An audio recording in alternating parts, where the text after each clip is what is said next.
there's a misconception that houses in cold areas in Japan are well insulated. They're not. The house I bought, it was built in 1968. It has no insulation, zero, nothing.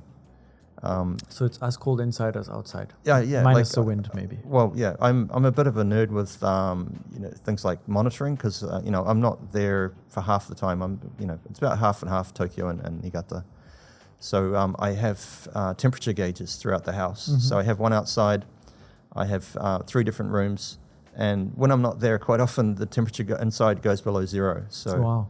So everything within the house even freezes, pipes and. It did when I first moved in, but I've worked out a way to stop that. So it's so you need to be prepared to kind of fix technical sides, set up insulation. Yeah. And the thing is, when you move into these places, like I had issues with like leaking pipes and all sorts of things, and you have to kind of make those connections. And when you're in Yukiguni, the snow country, and you have a leaking pipe, there's so much demand for people, because everyone has leaky pipes. So you've got to try and convince the plumber that, to come and fix it. And the place where I bought a house, it gets an average of 13 meters of snow a year. 13 meters? 13 meters. So that's like a small building. Yeah. And the particular year when I bought it, it was the most snow that I haven't had in 20 years. So it was more like 20 meters. So it doesn't mean it accumulates to 20 meters. It's like every time it falls, it compresses. So it doesn't get to 20 meters. But it was up to about 5 meters of accumulated snow around the house. So it's hard to access and even do repairs throughout the winter months. Yeah. So I mean, I had to tunnel through the snow into the house at one stage. So but if you're dealing with services like your plumbing or something, and you need to turn your water off, first you've got to tunnel through the snow and find your water pipe. Yeah. So if you're not a handyman and you don't know anything about house repair, probably it's not such a good idea to get into that, or to be ready to invest into a company kind of renovating everything. Yeah. Those are the options. Basically, you've got to learn how to do DIY. You've got to buy all the tools and watch all the YouTube videos, or pay a lot for repairs and getting a contractor in. When looking online, there's those videos again that I referred to earlier that really sell the idea of getting an akiya is like a dream. Yeah, yeah. It's well, I'm sounding a bit like an evangelist for the akiya, but it is a really tough mental process because when I first bought the place, it was December 2021, I think 2021, yeah, and I went there, to start fixing it up, and I went there by myself. And I was staying in this freezing cold house, and I didn't know how to heat it, and I didn't have enough futons, and it was. Did you at least have this kind of gas heater to kind of? Eventually, I got some kerosene heaters because the whole Japanese countryside runs on kerosene. Yeah.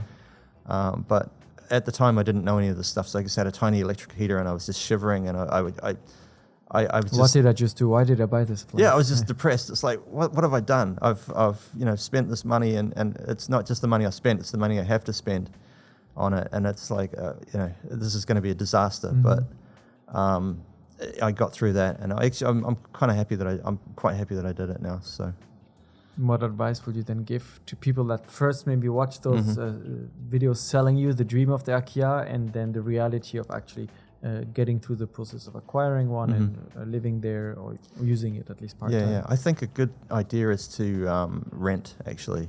I mean, if you've got time, if you're in a hurry, then I guess, you can't rent. But, if you're interested in the area, look for renting a place in the area, and then, you can start to make contacts.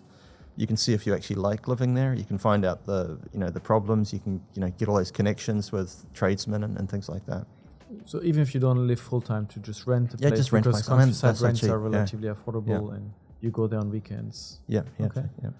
I think that's pretty sound advice. Kind of check out the area first before buying an IKEA in the middle of Yeah, nowhere, unless yeah. you have a specific idea for a renovation project that you want to do. And Yeah, it's the idea of flipping houses doesn't really exist in Japan either. Like whatever you spend on renovating the house, you probably aren't going to get back. So like I mentioned, the price of my place when I bought it was 1.2 million yen, and they they break down the value. So the value of the land was 1.1 million yen. And the value of the house was 100,000 yen. $800. So, yeah, if I spend 5 million yen renovating the house, I'm not going to get that back. It's, I might be able to sell the place for 3 or 4 million yen or something like that. So it's, it is a bit of a labor of love. It's not an investment. Although, some people do the Airbnb thing, but I'm not really interested in that. So for you, in terms of those akiya, we have different categories too, right? There's just the regular houses that are empty, and then the more older traditional looking kominka that are maybe this. I would recommend, from my experience of buying and renovating and bringing a regular house up to standard, I would say only go for a kominka or something if you really know what you're doing, because just the scale of what you have to do to renovate a minka is just so much more than a regular house. Because of all the traditional techniques that have been used to build it, the wood that has been used, the tatami, the underneath, which is very different structurally speaking. Yeah, and the roof, for example, they quite often they'll have a thatch roof, but they'll have, when you see them in the countryside, they have a steel roof, like a iron roof or something. But that's quite often just over the top of the thatch that's underneath. Okay. And some of these places, for example, they had an idori, like an open fire in the house.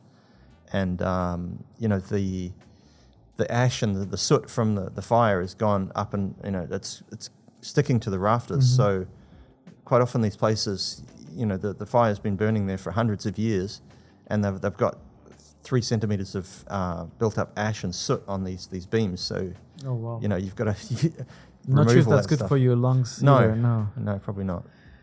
In terms of overall experience, though, would you say that it was worth it? Yeah, definitely. Yeah, I mean, it's it depends on your hobbies. I think it's a good opportunity to if you're into stuff like woodworking or building stuff, then it's definitely the way to go, because it's you can't do that in Tokyo or Osaka. There's not enough space.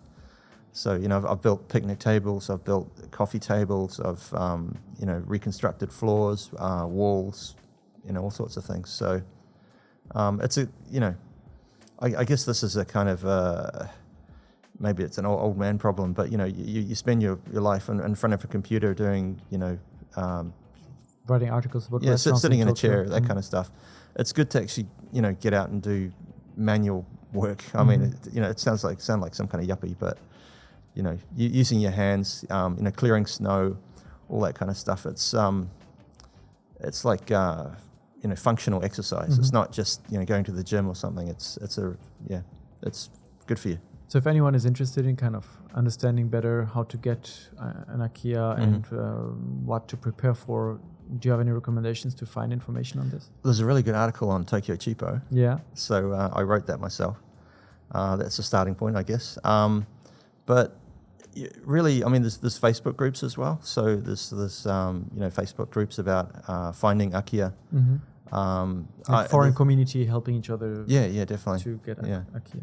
Yeah, and I mean, there's a few kind of consultancies and stuff. Like I interviewed the guys at akiya in Inaka. I don't know if you've interviewed those guys. Not yet, but maybe it would be great to have them on a show later. Yeah. So, but yeah, it's.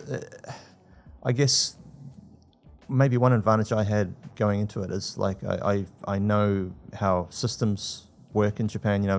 From my own business, and I guess my Japanese language skills are good enough that I can negotiate these places. But if you don't have that, then you probably need someone to help you.